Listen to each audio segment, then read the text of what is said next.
Do we react to life circumstances, or do we respond to them by making well thought out choices? Let's learn the art of responding to life through this hilarious episode. Sundar Pichai, the chairman of Google, was sitting in a restaurant sipping a cup of coffee. A group of old ladies and gentlemen were sitting on the table nearby. They were frightened out of their wits when a cockroach entered the restaurant and chose to sit on the dress of one of them. That lady screamed and yelled and stood up in the hope that the cockroach would be frightened away. This set off a chain reaction, with all of them standing up and screaming. In the meantime, the cockroach seemed to have had enough of the moving platform of this lady, and it took off into the air, this time to land on the dress of a second of them. It was now her turn to scream and shout. The cockroach decided this was also not suitable. It took off into the air a third time and now landed on the face of an elderly gentleman. He shouted and pandemonium broke loose. In the meantime, the waiter entered. He wondered what was going on when the cockroach took off into the air again and landed upon guess whom? The waiter himself. But the waiter was calm and composed. He froze. He chose not to move, allowing the cockroach to settle down. And when he found that the cockroach is at ease, with a cloth he grabbed it, took it outside the restaurant and released it into the free air. Sundar Pichai, who was watching this scene, wondered that what was it that caused these ladies and gentlemen to become so chaotic? Was it the cockroach? If it was, then why did the cockroach not disturb the waiter as well? He then realized a truth of life. It is not the circumstances that come to us that lead to our chaos, but our inability to handle them. The next time when you are caught in a traffic jam and you become agitated, remember, it is not the traffic jam, but your inability to cope with the situation. The next time when your boss is scolding, creates disturbance in you, remember, it is not the boss, but your inability to handle his harsh words that are creating the disturbance.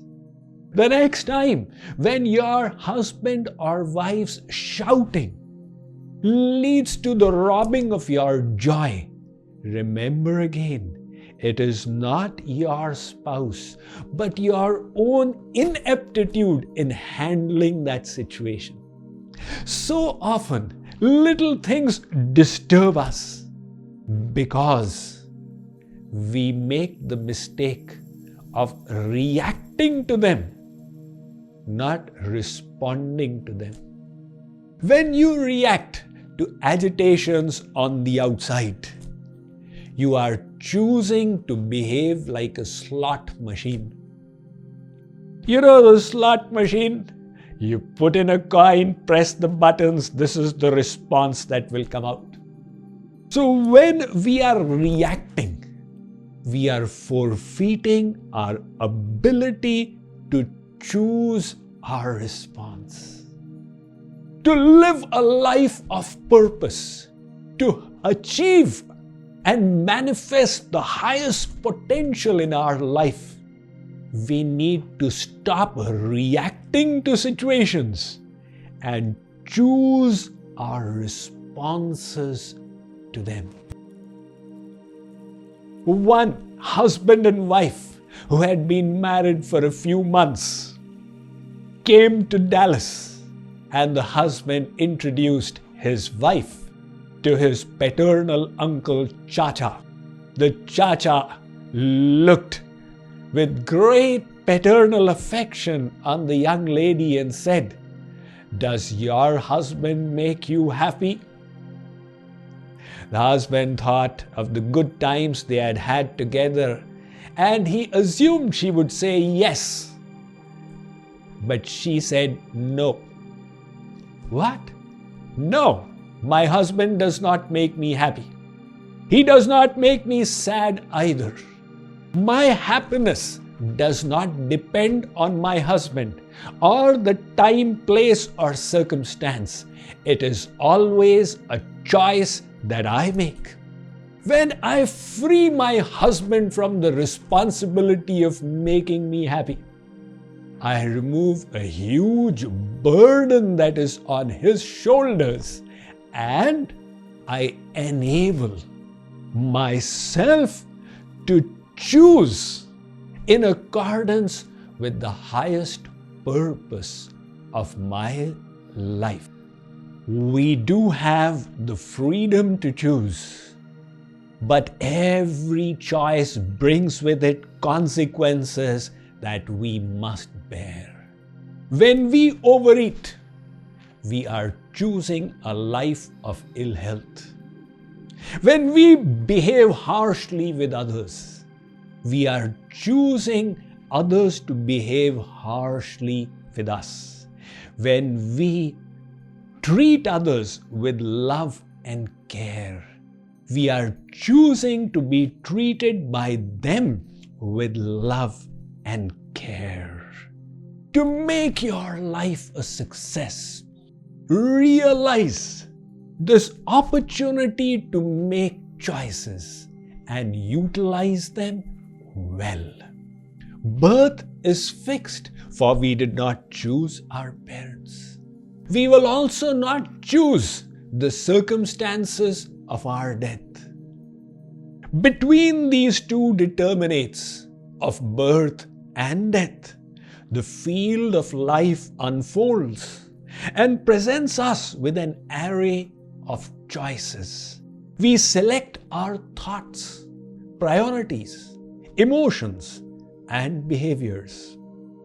Every choice veers our life upward or downwards, one teeny weeny bit. By itself, the individual moments do not seem to count for much. But as they accumulate with time, the difference becomes significant. Hence, the law of incremental growth, which states personal excellence and life mastery can only be achieved by consistent small steps of incremental improvement.